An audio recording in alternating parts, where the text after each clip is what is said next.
Dando prosseguimento aos nossos estudos, nós vamos iniciar as propriedades coligativas. Bom, nós temos que lembrar que as substâncias, elas, quando puras, uma substância química pressupõe pureza. Então, toda substância apresenta propriedades específicas e de valores que não mudam, tais como pressão de vapor, que é a capacidade que determinado líquido tem de passar para o estado gasoso, temperatura de fusão, temperatura de ebulição e a pressão osmótica. Então, veja bem, toda vez que nós misturamos esse líquido com um soluto, com uma outra substância, formando uma mistura, essas propriedades elas são alteradas.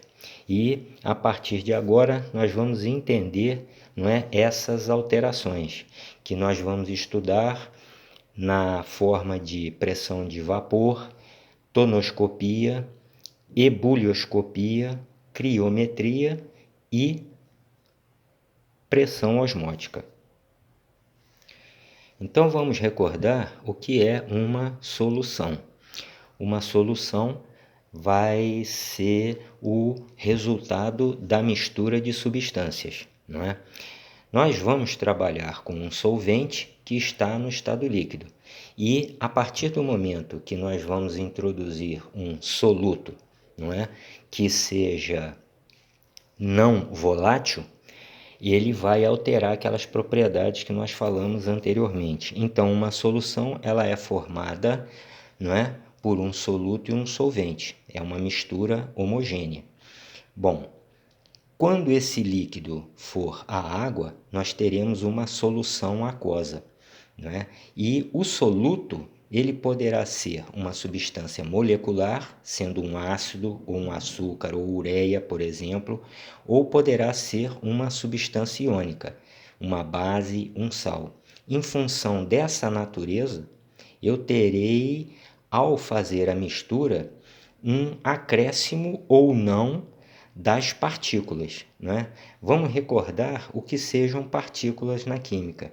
Partículas seriam átomos, seriam íons, seriam as próprias substâncias, e é importante nós entendermos o que ocorre com o soluto em presença do solvente, que no caso aqui é a água. Então, inicialmente, vamos vamos entender como é a mistura de um ácido, uma substância molecular, com a água. O ácido ele vai sofrer ionização e, em função dessa ionização, vai haver um aumento do número de partículas em solução. Vamos entender esse primeiro exemplo aqui. Então, eu tenho o ácido clorídrico, HCl, que está no estado gasoso, Eu fiz a mistura com a água, que está no estado líquido, e em presença da água, essa molécula se quebra e eu formo o íon H+, e o íon Cl-. Então, se nós observarmos essa representação, se eu parto de 1 mol de HCl, em presença de água acontecendo a ionização, eu vou formar 1 mol de íons H+, e 1 mol de íon Cl-. Dessa maneira, inicialmente, eu tinha 1 mol de partículas que estavam dissolvidas na água. Após a mistura, eu passo a ter 2 mol de partículas que estão misturadas à mesma quantidade de água. Então, houve uma alteração do número de partículas. Se eu comparar agora com o ácido sulfúrico, e nós partirmos também de 1 mol, veja bem, ele tem 2 hidrogênios. E em presença de água ocorrendo a ionização, eu vou formar 2 mol de íon H+, e eu vou formar 1 mol do SO4, do ânion sulfato. Então, a partir de 1 mol desta substância dissolvida em água, eu passei a ter 3 mol de íon. Então, houve um aumento maior do número de partículas em relação ao exemplo anterior. Então, perceba que não importa a natureza da substância. O que é importante é que, após a mistura, eu vou ter um acréscimo diferente do número de partículas. E esse aumento maior do número de partículas causa uma variação maior daquelas propriedades. Pressão de vapor, temperatura de fusão, temperatura de ebulição e pressão osmótica. Além dos ácidos, como substâncias moleculares, nós poderemos ter a ureia, um açúcar e perceba, vamos dar o exemplo, da ureia.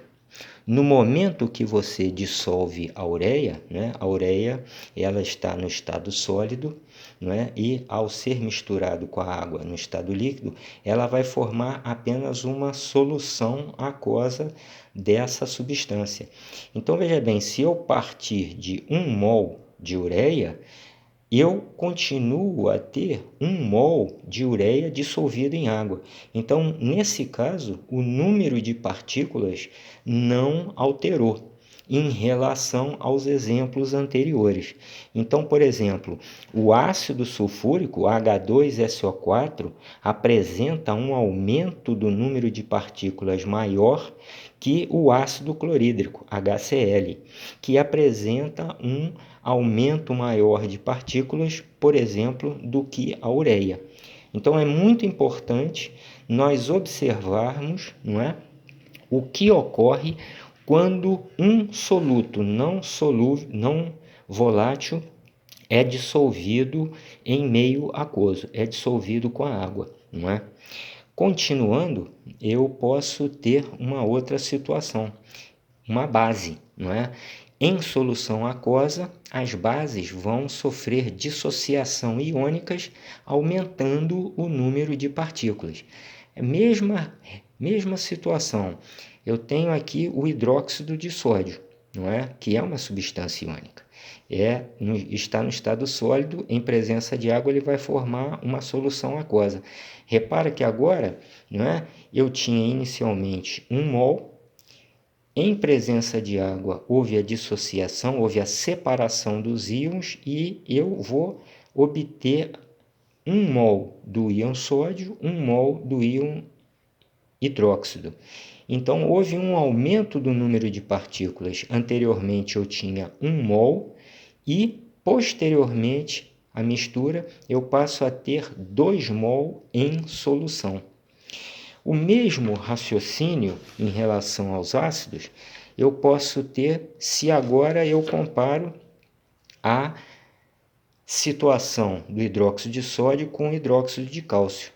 Eu partindo de 1 mol de hidróxido de cálcio, fazendo a mistura, acontecendo a separação, a dissociação iônica, eu passo a ter 1 mol de íon cálcio e 2 mol de íon hidróxido. Veja bem, CaOH2. Então, quando ocorrer a separação, eu formo 2 mol do grupo OH e 1 mol do íon cálcio. Então, eu tenho um aumento maior do número de partículas no hidróxido de cálcio, que eu parto de 1 e chego a 3, em relação ao hidróxido de sódio, que eu parto de 1 e eu chego a 2. Então, isso aí é muito importante nós compreendermos. A mesma situação ocorre se eu tiver uma outra substância iônica, que são os sais. O sal, à semelhança da base, também sofre dissociação iônica. Então, por exemplo, o NaCl, sal de cozinha, em presença de água, se ioniza e a partir de 1 mol de cloreto de sódio, eu passo a ter 1 mol de íon sódio, 1 mol de íon cloreto. Então, se inicialmente eu tinha 1 mol dissolvido, após a dissolução, ocorrendo a dissociação iônica, eu passo a ter 1 mol de íon sódio, 1 mol de íon cloreto, passo a ter 2 mol de partícula, há o dobro de partículas em relação ao início. A mesma coisa se eu relaciono agora o que ocorre se eu misturar o sulfato de sódio. Então, se eu parto de 1 mol de sulfato de sódio, após a mistura com a água, ocorrendo a dissociação iônica, eu passo a ter 2 mol de íon sódio, 1 mol de íon sulfato, de maneira que a partir de 1 mol do soluto inicial eu passo a ter 3 mol, né, de partículas. Então, houve um aumento maior em relação ao sal anterior. Então, é muito importante que nós entendamos exatamente o que ocorre quando o soluto ele é misturado, no caso, com a água ou com um outro líquido qualquer. Nós devemos observar se ocorre ionização, se ocorre dissociação iônica, não é? De acordo com a natureza da substância molecular ou iônica, e se apenas ocorre a dissolução conforme o caso da ureia. E em função do aumento do número de partículas, nós teremos então uma mudança maior ou não em relação às propriedades já mencionadas. Eu espero que vocês tenham entendido e qualquer dúvida, por favor, envie mensagem. Muito obrigado.